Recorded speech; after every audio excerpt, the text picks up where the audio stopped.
ESG. You've definitely seen those three letters pop up everywhere, right? In the news, on company websites, maybe even on your coffee cup. But what do they actually mean? Well, beyond the buzzword, there's a huge shift happening in how business gets done, and we're about to break down what it is and, more importantly, why you should care. So, let's get right to the heart of it. The big question on everyone's mind. Is all this ESG talk about real, meaningful change, or is it just some slick new marketing spin? By the time we're done here, you'll know exactly how to tell the difference. First up, why is ESG such a big deal right now? I mean, this didn't just appear out of thin air. It's actually a direct answer to a kind of perfect storm of global pressures that are totally rewriting the rules of the business world. Just think about everything that's happening all at once. We're seeing the effects of climate change with our own eyes. There's this huge cultural spotlight on social inequality. And let's be honest, trust in big companies has been shaken by some pretty major scandals. So now you have everyone, from employees to customers, saying, enough with the empty words. We want to see real action. Okay, so with all that pressure building, we obviously needed a new way to measure what a good company looks like. Which brings us to our next section. What is ESG really? Let's cut through the jargon and break it down. At its core, ESG is just a framework, a way of looking at a company. Think of it less like a final grade on a report card and more like an MRI for a business. It's designed to show you all the critical stuff that doesn't necessarily show up on a financial statement, but is absolutely vital for a company's health in the long run. Let's start with the E, environmental. This is the one you probably hear about most. It's all about how a company deals with the planet. You know, what's its carbon footprint? How is it managing resources like water? What's it doing about waste and pollution? Basically, what's its relationship with the natural world? Next up, S for social. And this one is simple. It's all about people. How does a company treat its employees? Is it investing in them? Is it fostering a diverse and inclusive workplace? The S also looks outside the company walls, down its supply chain to make sure human rights are protected, and into the local communities it's a part of. And finally, we have G for governance. Honestly, you can think of this as the foundation that holds the whole thing up.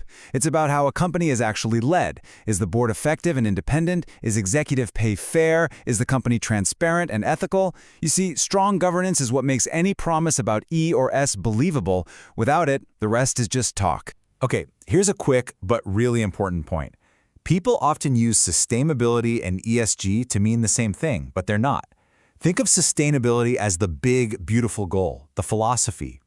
ESG is the specific, data-driven toolkit that investors and companies use to measure how they're actually doing on the way to that goal. ESG makes the big idea of sustainability something you can actually track. All right, so we know what ESG is, but let's tackle the billion-dollar question. Does focusing on all this stuff mean a company has to make less money? Well, it turns out that's completely the wrong way to look at it. Let's talk about the actual, real-world payoff. The business case is pretty compelling because it's like a domino effect. When a company gets ESG right, it's not just managing risk, which often leads to better, more stable financial performance. It also forces that company to get creative, to innovate.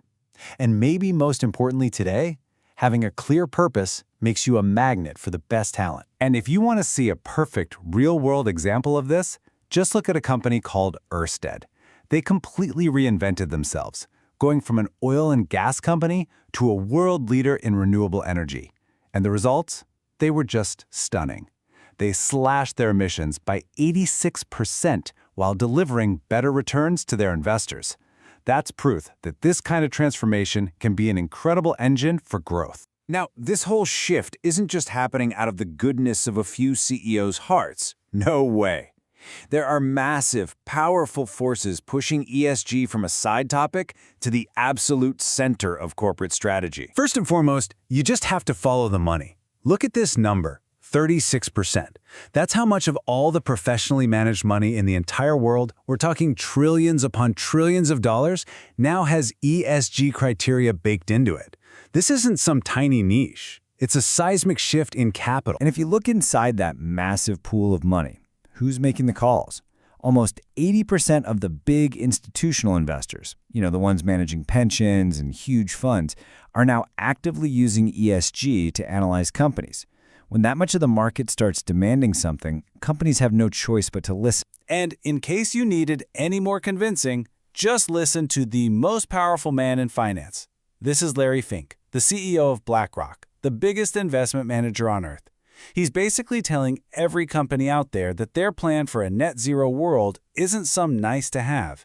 He sees it as fundamental to their value as an investment. The message could not be any louder or clearer. So with all this momentum, the whole conversation is changing. It's not enough anymore for a company to just publish a glossy report once a year. The real test is how deeply this thinking is actually woven into the business itself. It's a move from just reporting to real performance. You can really think of it as a journey with a few stages. Stage 1 is just compliance, doing the bare minimum because you have to. Stage 2 is risk management, where you're playing a defense. But the real magic starts at Stage 3, when a company flips the script and sees ESG as an opportunity. The ultimate goal, though, is Stage 4, becoming truly purpose-driven, where this stuff is just part of the company's DNA. And that brings us right back to where we started. In the world we live in today, the pressure from every direction is just too intense for a company to do nothing. So the real question isn't if a company will act on ESG anymore. The question we all need to ask is how. How authentically are they doing it? Is it just for show, or is it a genuine, deep-seated transformation that creates real value for all of us? Now, you have the framework to tell the difference.